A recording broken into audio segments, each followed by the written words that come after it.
वंदे भारत, मैं हूं सांची त्यागी, आप देख रहे हैं भारत तक। भारत और चीन के बीच में सीमा विवाद का मुद्दा लगातार गर्मा रहा है। इसे लेकर कई दौर की बातचीत भी हुई। खासतौर पर कुछ पॉइंट्स को लेकर जो विवाद बना हुआ है वो बादस्तूर जारी है। इसका निष्कर्ष अब तक निकला नहीं है।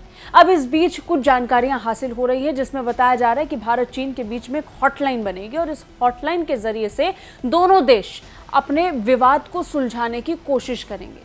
लेकिन बड़ी बात यह है कि क्या इसके बनने से या फिर इसे अमल में लाने से चीन सुधरेगा? क्या चीन अपनी दो तरफा नीति से बाज आएगा? ये कई बड़े सवालों को खड़ा भी कर रहा है।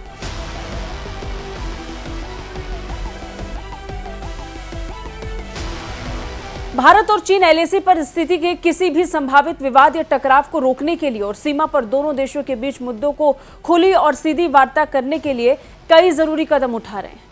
इन सब के बीच में संभावना जताई जा रही है कि दोनों देश अपनी अपनी वायुसेना के बीच एक हॉटलाइन स्थापित कर सकते हैं। विभिन्न मीडिया रिपोर्ट्स की माने तो सूत्रों के हवाले से जानकारी हासिल हुई है। पिछले हफ्ते चुशुल मोल्डो सीमा बैठक बिंदु पर बातचीत हुई थी।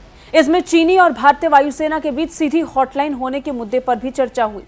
हॉटलाइन की संरचना और स्तर पर दोनों देशों के बीच सैन्य स्तर पर भविष्य की बैठकों में चर्चा होने की संभावना है। उन्होंने कहा कि दोनों देशों की वायुसेना के बीच हॉटलाइन बहुत ज्यादा जरूरी है। ये इसलिए भी जरूरी है क्योंकि लड़ाकू विमानों से जुड़े मुद्दे बहुत तेजी से एक बड़े संघर्ष का कारण बन सकते हैं। दोनों देशों की तरफ से हाल फिलहाल में कई युद्धाभ्यास हुए। सीमा के पास ऐसा होना अपने आप में तनाव को न्योता देना जैसा है। इनमें लड़ाकू विमानों का खूब इस्तेमाल हुआ।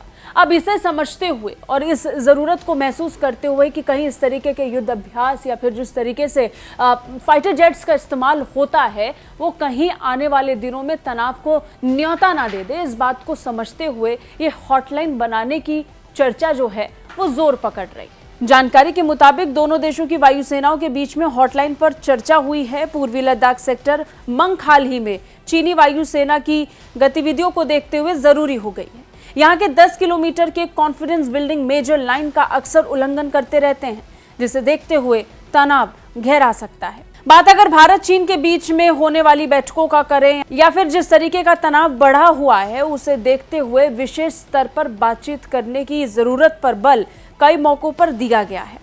बात अगर इस हॉटलाइन की करें तो 45 दिनों में चीन की वायुसेना द्वारा किए गए हवाई सीमा के उल्लंघन पर सख्त ऐतराज भारत ने इस बैठक के दौरान जताया था। भारतीय वायुसेना ने चीन के लड़ाकू विमानों को इलाके से खदेड़ दिया था। भारत और चीन के बीच विश्वास कायम रखने के उपायों के तौर पर वास्तविक नियंत्रण रेखा यानी एलएसी के 10 किलोमीटर के अंदर ही लड़ाकू विमान उड़ाने पर सहमति है। लेकिन चीनी विमानों ने बीते 1.5 महीने में इसका उल्लंघन बार बार किया है। पिछले 1.5 महीने में हुए बार बार उल्लंघन एक बहुत बड़ा कारण है जो स्पष्ट तौर पर दर्शाता है कि दोनों देशों के बीच में विवाद बढ़ सकता है। और फाइटर जेट्स का इस्तेमाल होना सीमा के पास, वो भी इतने बड़े स्तर पर, तनाव को बढ़ाने वाला ही प्रतीत होता है। यही कारण है कि दोनों देशों की तरफ से, एयरफोर्स की तरफ से खासतौर पर यह कोशिश की जा रही है कि एक हॉटलाइन बनाई जाए जिसमें दोनों देश बातचीत कर सकेंगे।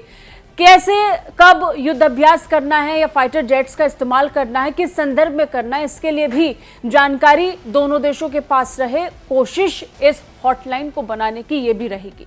कैसी लगी ये वीडियो कमेंट करके जरूर बताइए और आपका क्या कहना है हॉटलाइन को लेकर कमेंट करके जरूर बताइएगा। बाकी रक्षा और विदेश मामलों से अपडेट रहने के लिए आप देखते रहिए भारत तक। जय हिंद।